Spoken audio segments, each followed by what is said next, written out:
Hey everyone, it's Shobit, and today we'll be talking about the most common mistakes that product managers or aspiring product managers make when they're preparing for product design interviews. Stay tuned for more.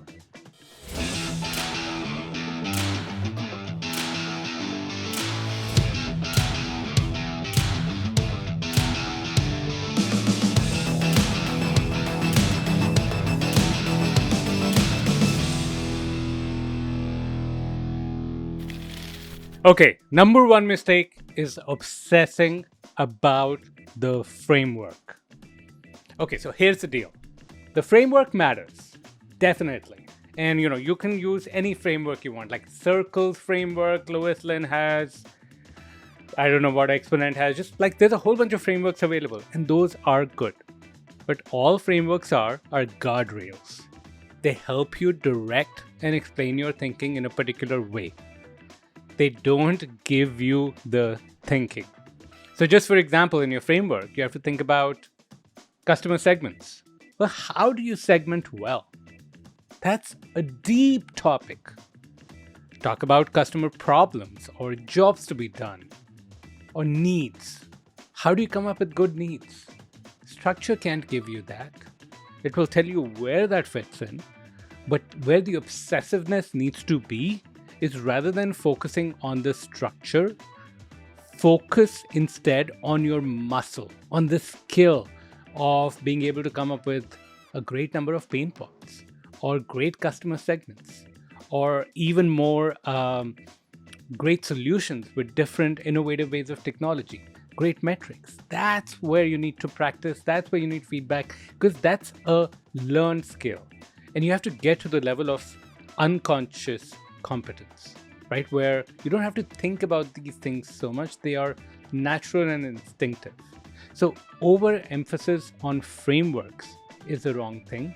Instead, what you should be doing is learning how to become a better product thinker and building your muscle and skill sets within the framework with the answers that you're supposed to come up with rather than on the framework itself. Next one is treating product design questions as a necessary evil. So I've had people that I've worked with, or sometimes not worked with, where they said, I interviewed at Google 2 years ago and they have all these product design questions and I'm not good at this. It's not work I've done. And I did a half-assed job of preparing for them. It was just so annoying. And I went and did them. And surprisingly, I didn't get a hire from Google. They didn't give me an offer. And I'm back and they want me to interview again. So yeah, that's where I am. No wonder you didn't get the offer. Product design questions are a great way of not just you getting that job, but for you to learn how to become an awesome product thinker, to improve your communication, to improve your creativity. And one of the reasons why these people ask product design questions is they want to know that, do you really want to be a product manager? Do you want to be good about thinking about segments and how to solve problems and what customer needs might be? That is a big thing that they're testing. And by not putting in the effort and really doing a half-assed job here, you're demonstrating both to them, to the world, and to yourself that you don't really give a damn. So stop treating product design questions as a necessary evil. Instead, understand that this is also a vehicle for you to become a better product manager, to improve all these skill sets within you. And when you go in with that mindset, with that approach, suddenly things become a lot more fun and a lot more easier. By the way, fun. Make these fun. Because if they're not fun, to be honest, I don't want to do anything in life that's not fun. But also, I can make anything fun, pretty much. I can make anything fun. And when you go in with that belief, suddenly it's so much easier. Life flows, you get better as a product manager, and you land that awesome job. That's what I want you to do, is to make these fun, make these exciting, make them as a way of learning and becoming a better product manager and a better product thinker. Next part is scheduling. That's what they get wrong. In particular, the normal traditional way of scheduling these interviews is You get pinged by a recruiter at Google. You feel great about yourself because, hey, Google's reaching out to me. I didn't even apply to them, blah, blah, blah. And then what happens is that they say, okay, perfect. When should I schedule a first interview? And you're like, whenever you want. Okay, in 3 weeks? In 3 weeks. Awesome. So you have your date set. And while I love deadlines, I think there's a huge deadline effect and people underuse deadlines. You just suddenly signed up for an unknown target with a fixed timeline. No, no, no, no, no, no.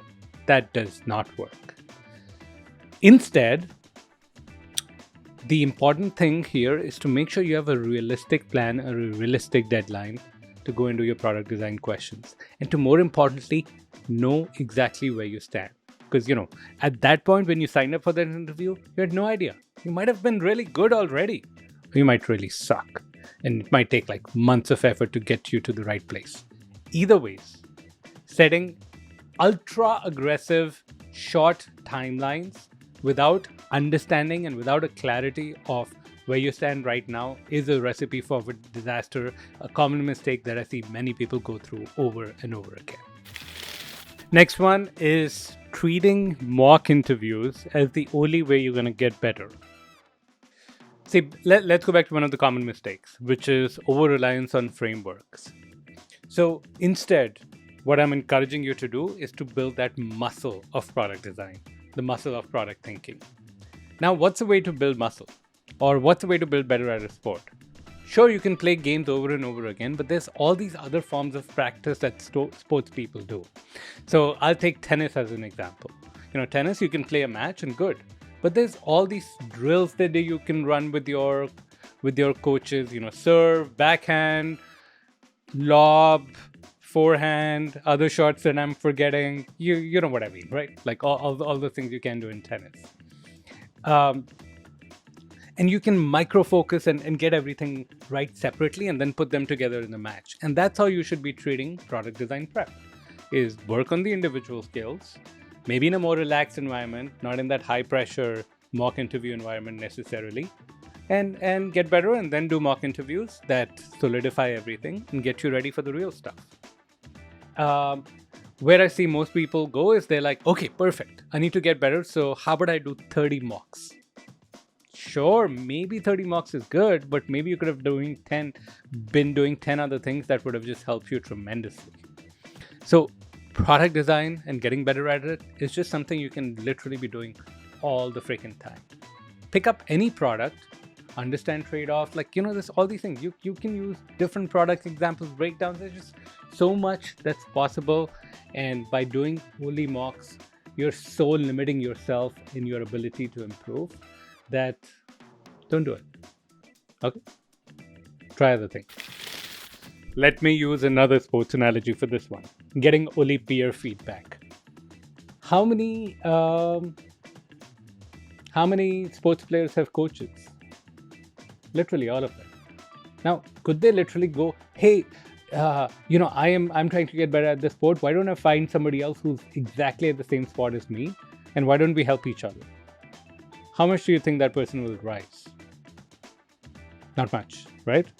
So why are mock interviews, or why is improving at product design interviews, especially for Google and Facebook and all these companies, why is it any different? It's the exact same thing. You need to find someone who has enough of an understanding where they can look at what you're doing, recognize the patterns, tell you exactly where you stand, what would they have rated you as if they were interviewing you today, and what are the places that you fell down, and what are the places that you did really well, and what drills do they assign for you. You need coaches like that, real interviewers.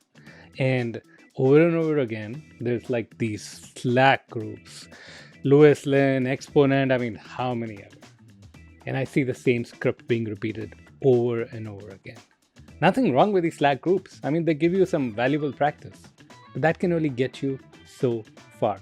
So stop relying on peers. What you gotta find is real interviewers that can give you that pointed feedback, cut short months of experience, months of practice, if not more, and go get your job, your thing that you deserve very, very quickly. Okay, so now you know the mistakes that people make in product design. Now, here's a question.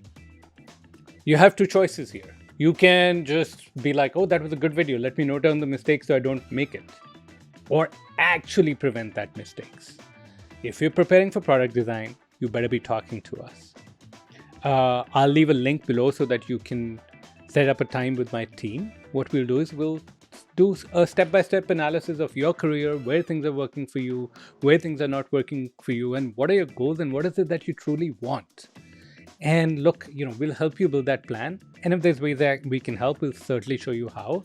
And if not, you still get major value, major clarity from that call. That way, you know exactly what you need to do to have that amazing career. And also, how do you do the preparation just right? So I'll post a link here. It should be in the video below. All these kind of fancy places.